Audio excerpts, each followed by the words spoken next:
walks in the locker room, and I was just facing my locker, had no idea.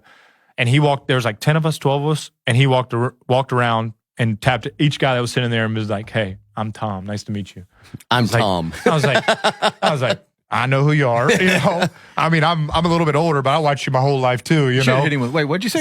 Yeah. So it's like, "Hey, I'm Tom. Nice to meet you." So that was a big shift. And then we go into the meeting, man. And if in the meeting, most people are just kind of slunched back like this, just, you know, hanging out. And then he walks in and everybody's like, sits up a little straighter, like fix their notepad, gets their pen out and get ready to write. So I tell people now about leadership with him. When he walks into the room, something happens. When he walks into the room, the bar goes up. It just does. But because he's in the room, I feel like I can reach it. So my level goes up, he brings the level up, and then my level goes up because he's there. And now it's like, when I walk into the room, what happens? Do I raise the bar? Do I lower the bar? And do people are like, "Oh, I'm glad he's in the room," or like, "Man, this guy's in the room," you know? So that changed everything, the way I saw how my career was going, what happens when I walk in the room, obviously on different degrees. But man, he was everything.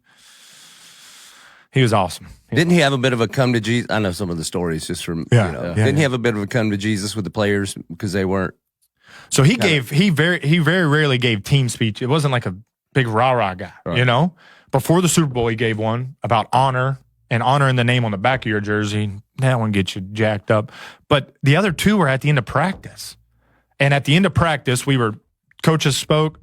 We had a terrible practice. Coaches spoke, they got off, and then he had a meeting. And he was like, "Look, everybody here is a professional. You need to know what you need to get better at. You all should identify what you need to get better at. And you need to put the work in to get better at it." And very calmly, he's like, "And if you can't get better at it, that's fine. You got to go home. You got to be off the team. No problem." And you're like, oh.